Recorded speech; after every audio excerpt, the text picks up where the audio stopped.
So why don't we take a look at some of my worst performing posts? Yeah, I'm actually going to show you the worst performing articles I have on hutchandcage.com. So let's get into this.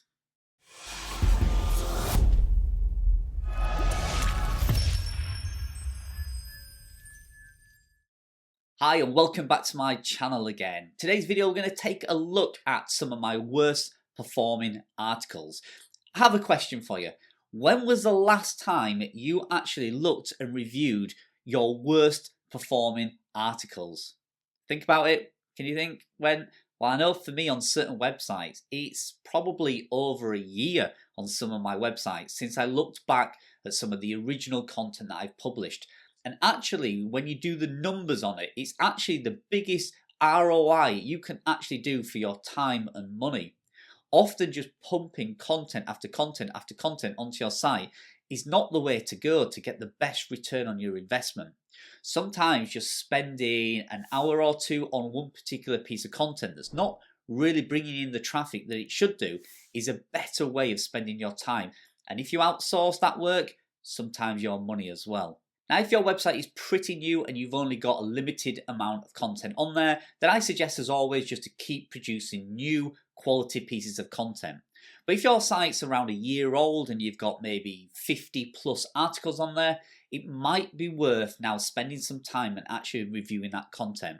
You have to think things have changed. SEO changes, Google's opinion on what is a good article changes, the competition may change. And that article that you had maybe a year back may have been perfect for that time and that moment, but things may have changed. The actual answer to the question that you've covered may have changed. There is all sorts of factors.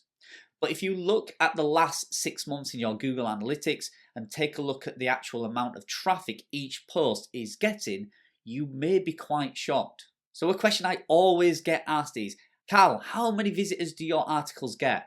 And when I look back, sometimes I'm actually shocked at the amount of traffic some of my articles are getting, often shocked how little they are getting. So if we head over to the computer now, I'm physically going to show you one or two of my articles that are live published articles. So yes, again, I'll be giving the keywords away.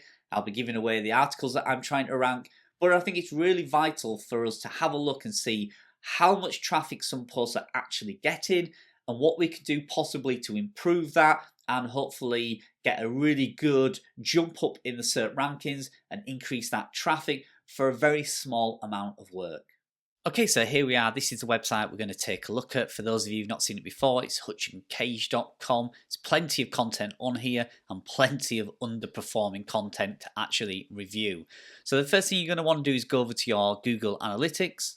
So here we are on the live dashboard. You can see there's currently 5 visitors on the site at the moment. And what you're going to want to do is go to Behavior, click Overview, and then you're going to want to select the last 30 days. So if we do that, click Apply. And then in the bottom right hand corner, you can see View Report. That's going to show you all the page views you've had in the last 30 days. But what we need to do is really export that. So you just click the Export tab at the top and download it. I use the Excel spreadsheet. So what I've done is I've now edited the spreadsheet so it will download, and what you need to do is delete all the pages and the posts that are irrelevant that we're not really wanting to look at. So all the about pages, the category pages, the contact pages, etc.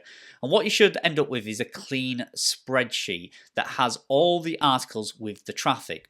So if you see here, the first column you can see here is all the traffic this post gets per month. So you can see I've highlighted one here. So how to protect your chickens and their eggs from snakes gets 11 visitors a month, and it's sitting at position 21. So there is clearly something wrong with that article and it's underperforming.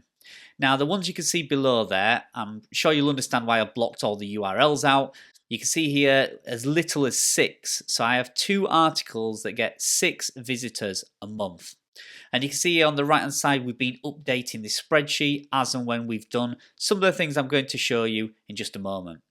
So the left hand column again, if you scroll all the way up, you can see right up to 22 visitors on there a month.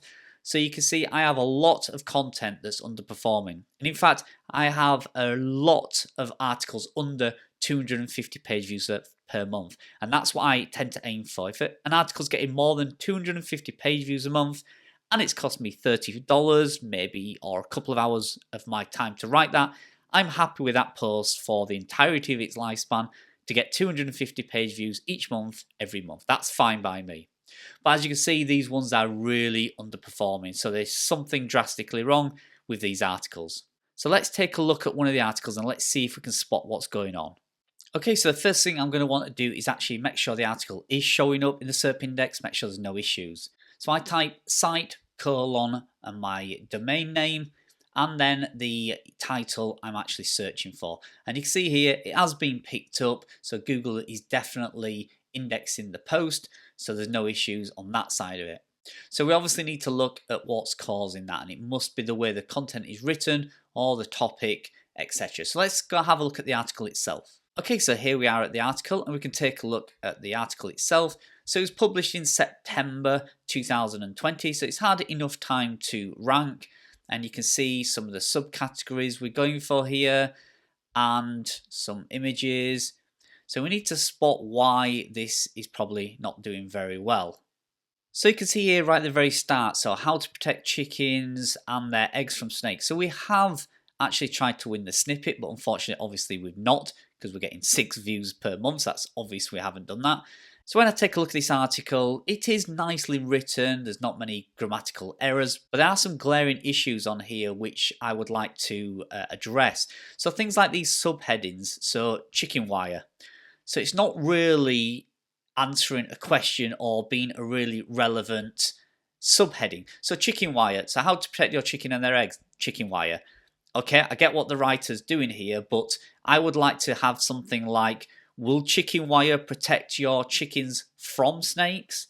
And then you could go into detail why the hole in the wire might be thin enough or wide enough to allow snakes to climb through. And then add more defenses to your chicken coops. Okay, I get that one. That's relatively to do with the topic. Hard wire mesh. And again, it's kind of not a really good subheading. So I would like to see a better heading there. These are all H2 headings as well, so I don't see any H3 or any H4. We have a product there, and again, not really nicely formatted, so that can be changed. And then we go on to an FAQ, which has 2 FAQs, and I can see from that it's not actually wrapped in the FAQ schema markup. So if you're not sure what that is, I have a video coming out next which will talk about FAQs and how to wrap them correctly with the right schema markup so that it shows Google it's answering some relevant questions within this topic but not necessarily ranking for this keyword. So you can pick up a lot more traffic and a lot more keywords. So we need to change this FAQ structure and make that a lot better. Then we're straight on to conclusion, which is a very small conclusion. The other thing I've noticed is there's not many internal links. So the only links I can see on here are really going, to Amazon products, So I have about 8 links in here and they're all going to Amazon products. So they're not going to any other chicken related articles, which I have dozens on here. And there's no external links linking to any authority as well. I'm sure there's some companies or websites that are really focused on breeding chickens and backyard chickens, and I'm sure we could have linked out to some authoritative sites here. So what I'm going to do with this article is, number 1, we're going to add some more H2 headings that are more relevant to this actual topic or keyword. I'm going to add maybe 500 more words. I'm going to then include a lot more internal links and some external links. I may reduce the amount of internal product links and links going off to external products as well. I might reduce the amount of those. There seems to be about 8 or 9 on this article here, which looks only about 1,000 words. We'll make sure this FAQ is extended. We'll try and get 5 or 6, and we'll make sure they are wrapped in the correct schema markup for FAQs. And then I'm going to extend this conclusion here. What we'll do then is we'll re-index the article. So we'll go to Google Search Console and manually submit an index basically asking Google to relook at the article because we've revamped it a little bit, updated it and freshened it up. So as you can see here, we are currently on the 17th of June. So one of my writers has been in here. You can see here, Megan, and she's updated 1, 2, 3, 4, 5 of these articles, and she's been adding these FAQs in here. So that's what we'll do, and then we will track the progress. So I hope you like that. It's just a look at some of my worst performing articles and blog content. And in the next video, we're going to touch on this topic even more because I have some drastic decisions that I think I'm going to make on this website. And I think you'll be really interested to follow along and see how that pans out. But for now, I hope it encourages you to go check your Google Analytics. Stop looking at your best performing articles and go look at your worst performing articles, because they have the best opportunity for a quick win. So thanks for joining me. Don't forget to subscribe if you're new to the channel and give this video a like, and actually comment below. Let me know, when was the last time you looked at your worst performing articles?